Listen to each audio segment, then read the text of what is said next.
সেখানে নেওয়ার পরে সমস্ত নবী রাসূলকে আল্লাহ ইনভাইট করলেন, ইনভাইট করে সেখানে দাঁড় করাইলেন।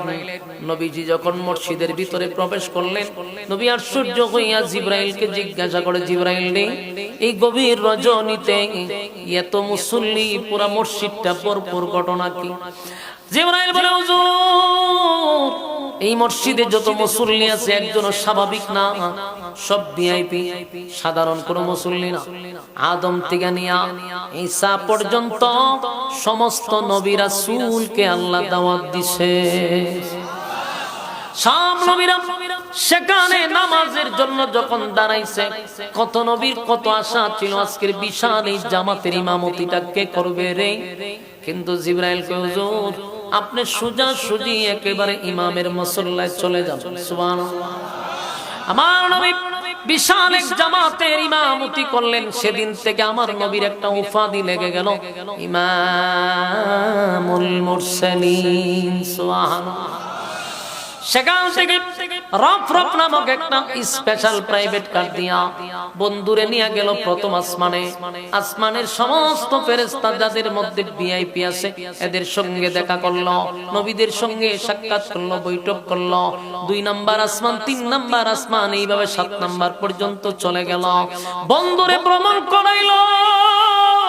দুনিয়ার নেতারা যদি দল করতে গিয়া দলের পক্ষ থেকে বিভিন্ন ধরনের ফ্যাসিলিটি পেয়ে থাকে, আমার বন্ধু আমার দল করতে গিয়া রক্তাক্ত হইছে, সব হারাইছে।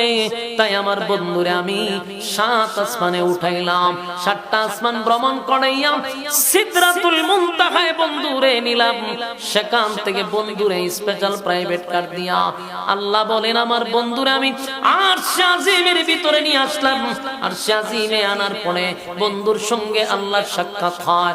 সাক্ষাতে কথাবার্তার পরে আল্লাহ বলে, বন্ধু, 7টা জান্নাত জাহান্নাম বানাইছি, আপনাকে ভ্রমণ করে দেখানো হবে। 8টা জান্নাত বানাইছি, 8 জান্নাত আপনাকে ভ্রমণ করানো হবে। বন্ধু 8টা জান্নাত ভ্রমণ করলেন, 7টা জাহান্নাম ভ্রমণ করলেন। জাহান্নামের শাস্তিগুলা কারে কোন শাস্তি দেওয়া হয়, জিবরাইল একে একে আল্লাহর নবীরে জানাইলেন। নবী গো, এই শাস্তি এই কারণে দেওয়া হচ্ছে, নবী গো, এই কারণে দেওয়া হচ্ছে। সব জাহান্নামীদের শাস্তিগুলো নবীরে দেখানো হলো। জান্নাতের বাগাখানা নবীরে ঘুরাইয়া ঘুরাইয়া দেখাইলো। একটা পর্যায়ে জিবরাইল একটা জায়গায় নবীরে নিয়ে গেল। আল্লাহর নবী বলেন, জিবরাইল রে, এত সুন্দর একটা হাউস আমার জীবনে দেখি নাই। এই সুন্দর হাউস কার জন্য আল্লাহ তৈরি করছে? জিবরাইল কো, হুজুর, এটা আপনার এবং কি আপনাকে দুনিয়ায় থাকতেই আল্লাহ লেখা দিয়া দিছে। ইন্না আতাইনাকাল কাউসার ফাসাল্লি লিরাব্বিকা ওয়ানহার। আবার নবীজি, নিশ্চয়ই আল্লাহ আপনাকে এটা দিয়া দিছে। আল্লাহ যেহেতু দিয়া দিছে, সশরীরে আপনাকে দেখায়া দিছে, এই হলো আপনার হাউজে কাউসার। এই হাউজে কাউসার সাধারণ কোন হাউজে কাউসার না। এই পানিটার এত দাম, দুধের চেয়ে ওইটা বেশি সাদা, মধুর চেয়ে ওইটা বেশি মিষ্টি, মেশকে আম্বরের চেয়েও বেশি ঘ্রাণ।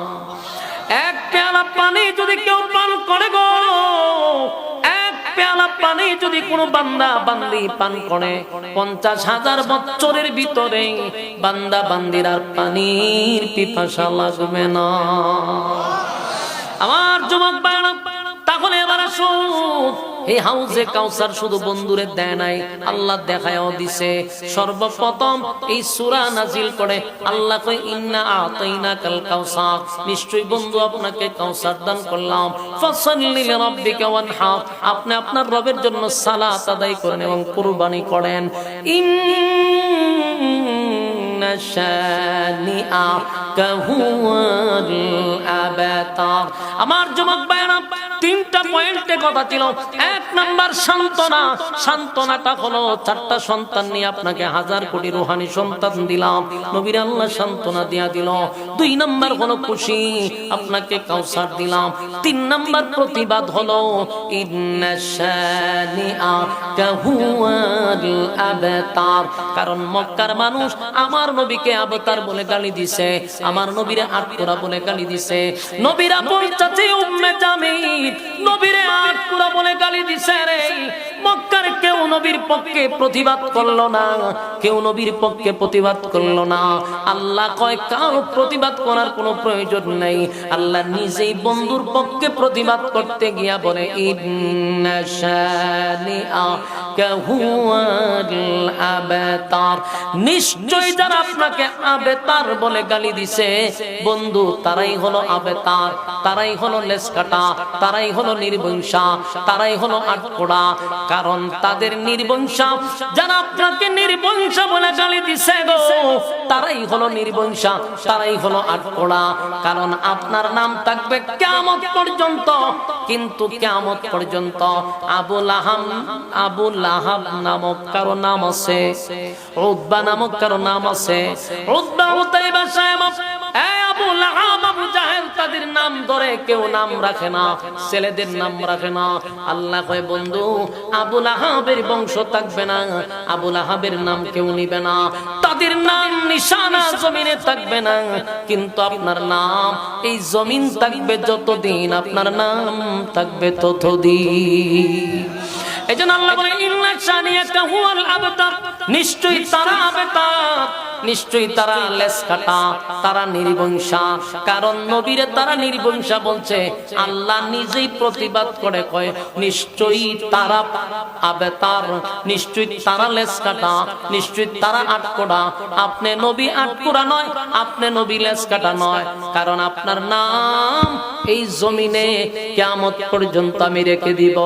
চিৎকার দিয়া কোন সুবহান। সূরা কাউসার নাজিল হোক নবীর সবচেয়ে কষ্টের সময়, আর এই কষ্টের পরপরই আল্লাহ নবীরে মেরাজের রজনীতে ভ্রমণ করাইছে, শুধু নবীরে আনন্দ দেওয়ার জন্য। কারণ একতরফা নবী আঘাতের পর আঘাত, আঘাতের পর আঘাত নবী সহ্য করলো।